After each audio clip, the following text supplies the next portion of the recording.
Hai, Assalamualaikum. Salam sejahtera. Apa khabar calon-calon SPM? Semua sihat ke? Alhamdulillah. Selamat datang ke pentadbiran psikometrik bersama dengan saya, Akmal Nazri.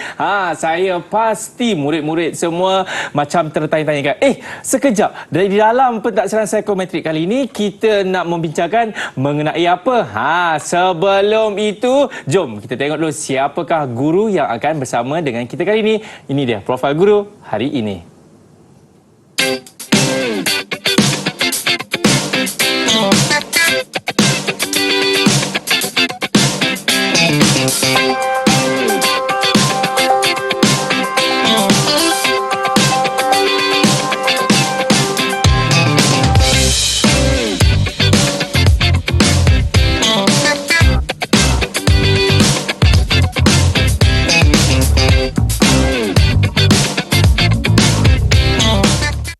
Baik, sebelum kita bersama dengan guru yang akan membincangkan mengenai pentadbiran psikometrik kali ini, saya ingin memperkenalkan juru bahasa isyarat kali ini.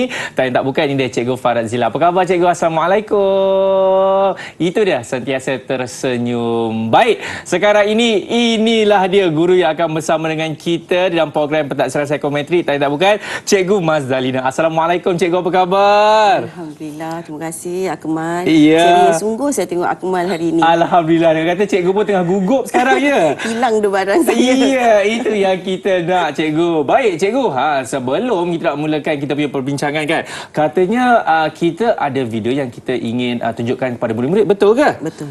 Kalau nak tahu video apakah itu, jom kita tengok.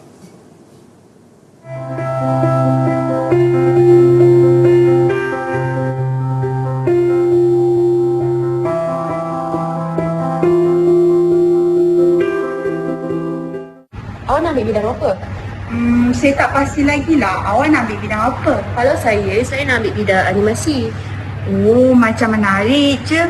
Bidang animasi ni lebih kepada melukis dan mewarna. Dan saya masih melukis daripada kecil. Kalau macam tu, saya ikut awak jugalah sebab saya pun minat melukis.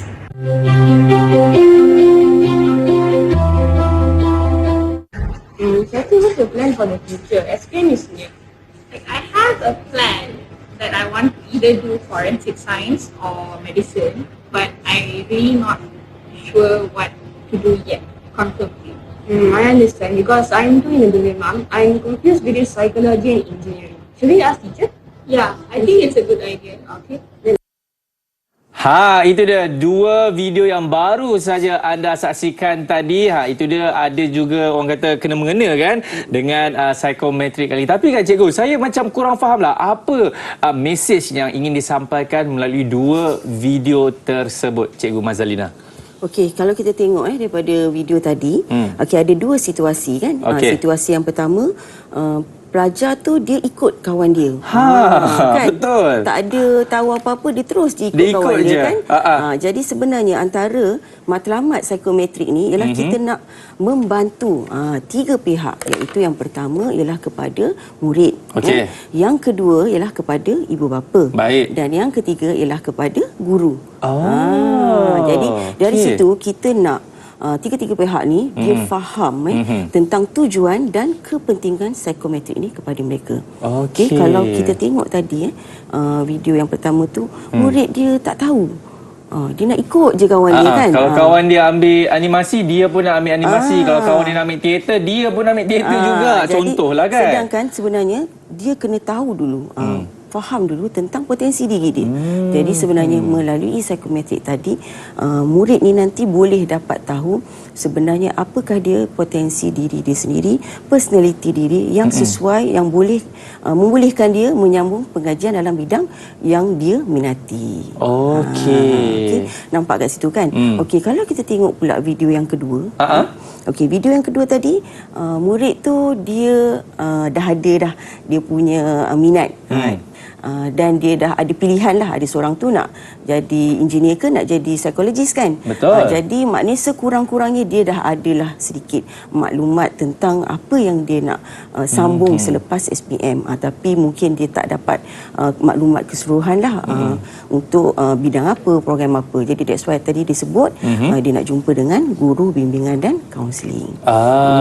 Itu dia. Jadi kalau kita lihat sebenarnya kepentingan psikometrik ni kepada murid, okey, yang pertama untuk menentukan aliran selepas tingkatan 3. Seawal tingkatan 3 sebenarnya kalau aku malah tahu kan, selepas dia menjawab inventory minat kerjaya dan juga inventory kecerdasan pelbagai, dari situ murid ni tadi dia dah tahu dia nak ambil aliran apa, dan nak sama ada aliran sastra ataupun aliran STEM. Okey. Dari situ nanti selepas dia dah dapat maklumat, dia dah katakanlah dia dah dapat maklumat dia minat dalam bidang sosial. Okey. Dia nak jadi guru kan. Jadi dia teruslah boleh ambil kelas aliran sastra. Kalau dia nak jadi guru bahasa contohnya. Kalau dia minat nak sambung nak jadi guru matematik, dia boleh ambil bidang sains. Jadi itu antara kepentingan kepada murid. Seterusnya kalau kita nak sambung ke sekolah khusus. Aku mahu tahu tak sekolah khusus? Asrama penuh cikgu. Kan? Macam saya kot. Okey, hebatlah. Dulu ada ambil ujian ke? Saya rasanya saya dah lupa lah cikgu. Okay. Jadi kalau sekolah khusus ni ada banyak sebenarnya, selain daripada sekolah asrama penuh, dia ada maktab tentera, sekolah agama, sekolah menengah teknik dengan college vocational. Jadi sekarang ni pemilihan murid ke sekolah-sekolah tersebut juga boleh ditentukan melalui pentaksiran psikometrik, kerana ada konstruk-konstruk dalam soalan inventory tersebut membantu sekolah mengenal pasti sama ada murid itu layak atau tidak untuk ke sekolah tersebut. Kan? Nampak tak pentingnya psikometrik kepada murid? Selain tu, kalau untuk murid yang nak sambung pengajian ke universiti. Okey, macam mana tu? Okey, dia dah tahu dah dia nak ambil aliran apa, jadi apa semua tu. Jadi dia dah buat persediaan awal kan. Dia cari dulu maklumat dia nak jadi cikgu sekolah rendah. Kan? Minat jadi cikgu sekolah rendah. Dekat mana universiti ataupun institut yang menawarkan kos tersebutlah. Kan? Apa dia subjek yang diperlukan. Syarat nak jadi cikgu IPG. Aku mahu tahu tak berapa syaratnya sekarang? Kalau dulu ada 5, sekarang 7, betul ke cikgu? Tak, syarat minimum dia 5A ke atas. 5A. Sekarang 5A ya? Jadi nampak tak bagaimana pentingnya psikometrik ni membantu murid dalam menentukan hala tuju pendidikan dia selepas SPM. Jadi that's why kita nak murid ni tahu bahawa psikometrik ni penting untuk dia faham tentang potensi diri dia. Sebab dari situ dia dah tahu dah apa personality, kecenderungan dan minat yang sesuai selepas dia menjawab pentaksiran psikometrik. Saya rasa ini memang satu topik yang cukup penting, terutamanya kepada calon-calon SPM kan, sebab kalau dulu saya rasa selepas SPM, alamak saya nak jadi apa kan, sebab tiada siapa yang ingin orang kata tunjuk jalannya kan. Tapi sekarang ni murid-murid semua, anda cukup beruntung tau. Nampak tak apa yang saja dikatakan oleh Cikgu Mazalina kan, apa itu kepentingan psikometrik, kerana ia juga membantu masa depan anda. Okey, cikgu, kita nak berhenti rehat dulu. Saya pasti banyak lagi kita ingin bincangkan mengenai kenapa pentingnya psikometrik ini. Sebenarnya selepas ini di dalam pentaksiran psikometrik.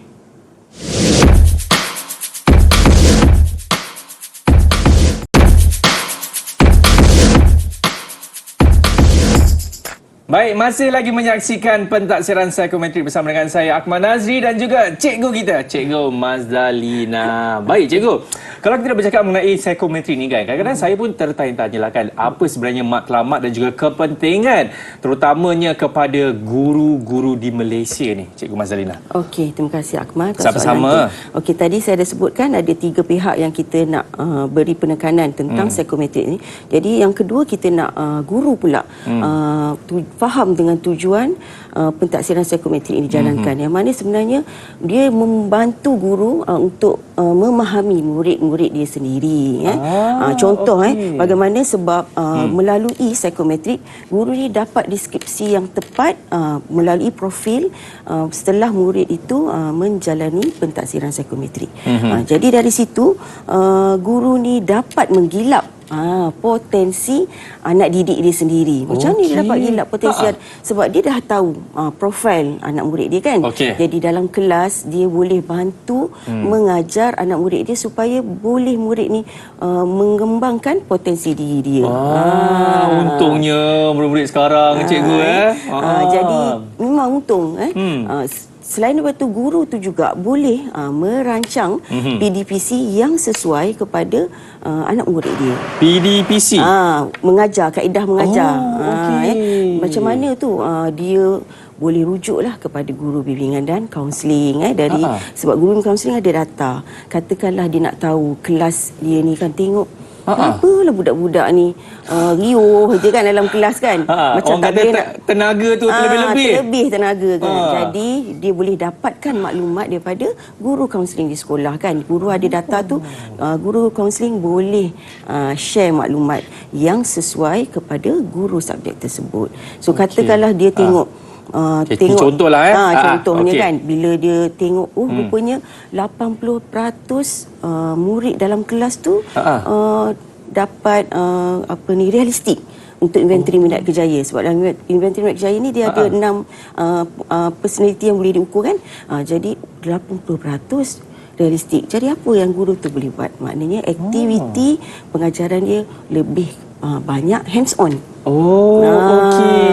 Sebab dia kadang-kadang murid ni dia ada orang kata pelajar yang IQ dia mungkin tidak terlalu tinggi tapi EQ-nya tinggi, dan ada juga murid yang IQ dia tinggi tapi EQ dia mungkin agak kurang sedikit lah kan cikgu. Betul. Contoh yang boleh guru bantu lagi kepada murid dia ialah untuk meningkatkan konsep pendiri. Katakanlah dia tengok murid dia ni suka menyanyi. Contoh. Suka menari. Macam ada anak murid saya kan. Ingat cik. Bukan saya lah. Suka menyanyi, suka menari. Kita galakkan dia. Kalau ada aktiviti sambutan hari guru ataupun guru-guru nak bersara, kita ajak dia buat persembahan dekat sekolah. Kalau kata ada pertandingan, contohnya macam baru-baru ni ada hari terbuka daerah Belangat kan. Jadi nak bakat murid, kita hantar murid tu menyertai pertandingan. Kalau dekat sekolah ada kelab drama kan. Jadi drama. Ada kelab kebudayaan macam sekolah saya kan. Kita boleh lantik dia sebagai pengurusi. Jadi maknanya kita dah meningkatkan konsep kendiri dia sendiri. Rasa macam nak sekolah balik lah cikgu. Nak ke sekolah balik? Tak apalah, terima kasih. Selain daripada itu, untuk guru kaunseling kan, dia boleh juga merancang intervensi yang sesuai dengan keperluan murid dia. Guru kaunseling kat sekolah dia dah dapat data-data murid ni. Dari situ dia boleh tengok, kalaulah kata dia bagi soalan tu kepada badan pelajar tengok kat situ daripada badan pelajar tu 20% sahaja yang mempunyai personality kepimpinan yang tinggi kan. Nak jadi ketua pengawas ke apa, mestilah sepatutnya dia punya kepimpinan tu kena tinggi kan. Tapi tengok 80% lagi sederhana. Jadi guru punya kaunseling boleh merancang khusus kepimpinan bagi meningkatkan personality kepimpinan dalam diri mereka.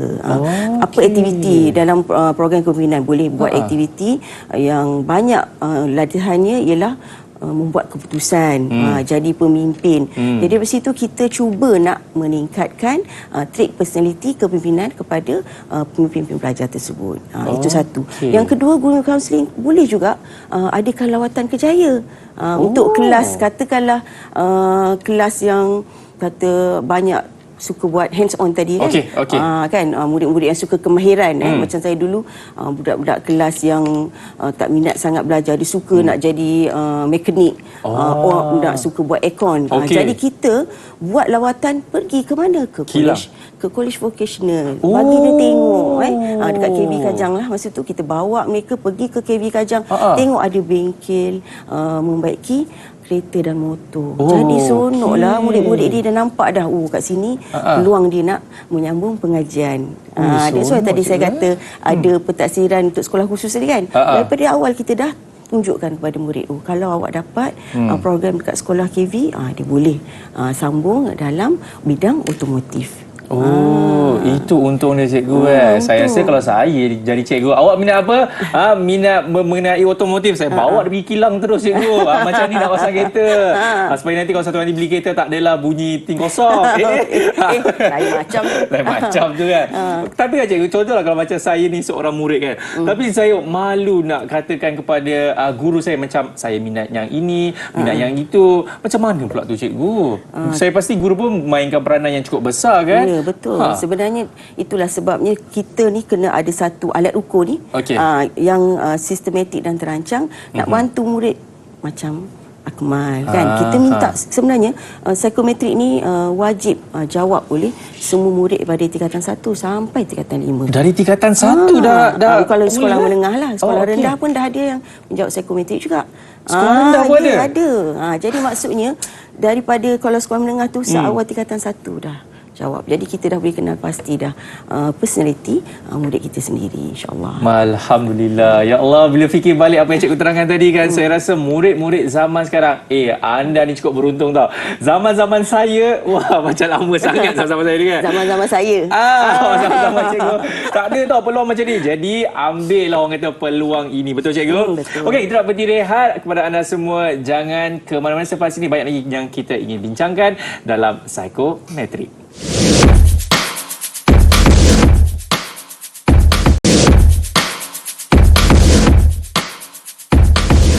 Assalamualaikum Puan. Assalamualaikum. Saya ni ibu kepada Usnani kelas 4J. Saya nak mohon kalau boleh anak saya ni ditukarkan ke kelas 4 Amber. Ada peniadaan dan perakaunan. Jadi sebab saya ni seorang accountant, kalau boleh saya naklah anak saya itu mengikut jejak langkah saya juga. Jadi saya sudah semak berkenaan dengan permohonan untuk pertukaran kelas ke Amber. Kita telah membuat pemilihan berdasarkan kepada kriteria, iaitu pertama ialah pentadbiran bilik darjah. Yang kedua berdasarkan psikometrik, iaitu minat kerjaya. Yang ketiga kita lihat juga tentang inventory kecergasan perbagan. Dan anak Puan Rosnani memang menyatakan bahawa beliau sangat minat untuk mengambil segi. Saya rasa kita eloklah melihat situasi di mana potensi anak kita yang sebenar tu di mana sekarang ini. Satu lagi, kalau Puan tengok di psikometrik, kita ada ambil 3 yang tertinggi, iaitu 3 tertinggi minat dia di bidang mana.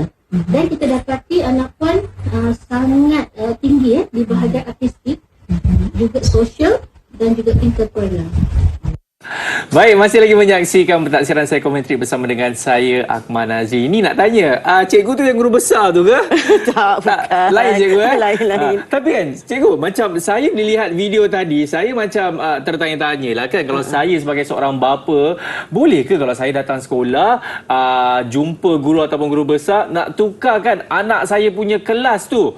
Boleh ke sebenarnya cikgu Mazdalina? Okey, sebenarnya memanglah sekolah terima permohonan nak datang jumpa. Macam sekolah saya sendiri memang boleh jumpa dengan pengetua. Tapi kita tengok kat situ kan bagaimana sebenarnya ibu bapa tu nak tukar kelas anak dia tanpa dia faham sebenarnya anak dia sesuai ke tidak nak masuk kelas tu. Jadi kena faham sekarang ni kenapa kita laksanakan psikometrik ni ialah nak membolehkan ibu bapa tu faham anak dia sendiri. Maksudnya psikometrik ni pun ada kena mengena dengan ibu bapa juga? Memang mesti ada kena dengan ibu bapa kan. Sebab apa yang berlaku kalau kita tengok sekarang ni ada ibu bapa sebenarnya dia sendiri tak jelas tentang personality anak dia. Betul. Jadi macam kita tengok video tadi kan, dia nak tukar tu sebab ikut minat dia. Dia nak jadi accountant. Betul. Dia tengok anak dia tak tahu anak dia sebenarnya minat seni. Okey. Kan bila sekolah tunjukkan data-data, barulah dia tahu bahawa sebenarnya anak dia minat dalam bidang seni. Tinggi bidang artistik. Dia punya personality, persekitaran artistik dia tinggi. Jadi sebenarnya kat situ barulah tadi ibu tu tadi cakap, saya baru tahu bahawa anak dia mempunyai minat yang berbeza dengan diri dia sendiri. Jadi itu sebabnya kita nak sebenarnya ibu bapa ni membuat pertimbangan yang rasional dalam pemilihan aliran anak. Sebab ada berlaku contoh bukan pelajar saya lah yang datang. Dia sebenarnya dah di tahun 2 di Universiti Awam dah, kita tak nak sebut kat mana. Ambil bidang kejuruteraan. Bayangkan dah tahun 2. Tetapi rupa-rupanya dia dah tak boleh teruskan lagi dah sebab dia kata dia tak minat benda tu. Tapi dah tahun 2 dah ni. Dah tahun 2. Jadi bila jumpa kita tanya kenapa awak sambung juga kalau dah tak minat. Dia kata sebenarnya ibu bapa yang suruh. Sebab dia kata dalam keluarga dia seorang lah yang agak pandai. Kan bila bidang sains ni kata pandai kan. Jadi paksa anak tu ambil kejuruteraan. Jadi bila kita jumpa, memang dia kata saya tak boleh lah cikgu macam mana ni. Memang kita maklumlah kepada dia kalau betul tak minat awak memang kena berhenti. Tapi dah tahun 2 cikgu. Kalau tahun 2 maksudnya dah 4 sem lah kan. Betul. Bayangkan daripada matrik dia sambung kat situ kan. Akhirnya berhenti dan yang lebih bukanlah menyedihkan, susah juga. Universiti itu tak menawarkan program yang diminat tadi. Jadi terpaksalah dia berhenti, memohon semula UPU. Kat situ kita tengok dah rugi masa, rugi duit. Betul. Dah kena bayar pula hutang PTPTN. kan. Jadi kalaulah dari awal ibu bapa tu menyokong pilihan dan tahu apa yang anak dia nak, sebenarnya takkan ada isu tersebut. Kan. Kalau daripada awal dia dah tahu anak dia memang minat sebab murid tu dia minat nak sambung bidang psikologi. Jadi kalau daripada awal dia dah bantu anak dia, anak aku ni dah minat bidang psikologi kan. Jadi kita cari universiti mana yang tawarkan program tu kan. Sempat lagi sebenarnya kalau dia nak tukar sewaktu selepas matrik tu. Tapi betul. Oleh kerana dia nak jaga hati ibu bapa kan. Jadi itulah yang berlaku.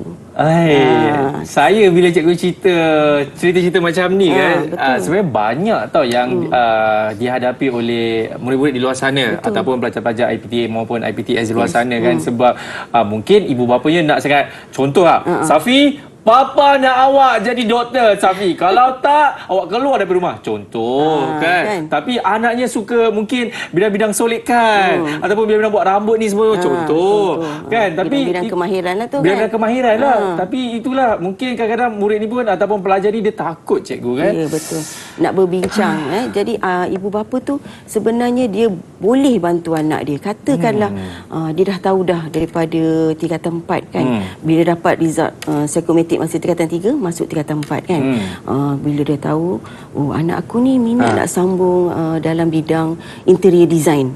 Kan.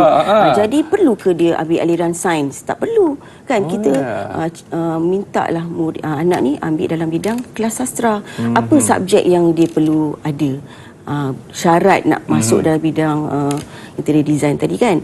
Katakanlah syarat dia nak kena ada subjek pendidikan seni visual. Jadi daripada awal lagi dia dah bantu anak dia ambil subjek pendidikan seni visual. Kalau tengok anak aku ni apa lagi yang kita boleh tolong dia sebenarnya kan. Okey, masukkan dia ke kelas-kelas apa ni kata polish lagi dia punya bakat dalam subjek untuk seni visual tadi kan. Jadi anak ni rasa apa? Seronoknya kan, dapat sokongan daripada ibu bapa. Betul. Dan juga dapat sokongan daripada guru juga. Jadi maksudnya dekat situ murid ni pun belajar seronok kan, secara tak langsung motivasi. Dan saya percaya keputusan yang diperolehi untuk SPM ni selalu menjadi lebih baik. Betul, cikgu. Kemudian ibu bapa yang hebat kan, dah tahu anak-anak dia nak jadi doktor contohnya kan. Okey.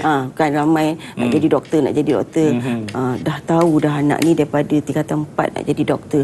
Dia ada strategi. Dia dah susun. Dia dah susun. Katakanlah kita tengok nak sambung bidang perubatan dekat Universiti Awam. Syaratnya sekurang-kurangnya B untuk subjek fizik, kimia, bio dan admaths. Tengok keputusan anak bila tingkatan 3 tu agak sederhana kan. Jadi maknanya dia akan bantu anak dia masukkan ke kelas tambahan, program-program yang boleh mencapai apa yang anak dia nak. Okey, nak baik. masuk universiti tu lepas syarat. Lepas syarat. Okey, cikgu. Saya rasa kalau kita nak bincangkan mengenai topik ini, saya rasa dengan masa yang diberikan mungkin tidak cukup. Tetapi mungkin secara orang kata ringkas dan padat, apa yang cikgu boleh sampaikan kepada murid-murid ataupun ibu bapa yang sedang menonton pentaksyaran psikometrik kali ini. Silakan, cikgu. Psikometrik ni sebenarnya penting dalam membekalkan maklumat kepada murid, Betul. ibu bapa dan juga guru. Ya. Dia dalam masa yang sama sebenarnya membantu guru untuk mencapai kepuasan dalam PDP mengajar dan dalam masa yang sama membantu murid dan ibu bapa memahami personaliti dan ibu bapa dapat memahami minat anak mereka sendiri supaya mereka dapat mencapai apa cita-cita yang dihajatkan. Ya, terima kasih banyak kepada Cikgu Mazalina dan tak lupa juga kepada jurubahasa isyarat kita Cikgu Farazila kan. Jadi ingat murid-murid dan juga ibu bapa dan tak lupa juga kepada guru-guru, psikometrik ini sebenarnya cukup penting kan untuk masa depan anak-anak murid kan dan juga anak-anak lah yang sedang menonton ini. Baik, Cikgu terima kasih sekali lagi diucapkan dan kepada anda semua kalau tahu apa lagi yang kita ingin kongsikan kepada anda mengenai psikometrik, nantikan di episod seterusnya. Saya Akmal Aziz, jumpa lagi. Ingat sentiasa jaga diri. Assalamualaikum. Bye-bye. Tapi ibu, saya nak jadi chef cikgu.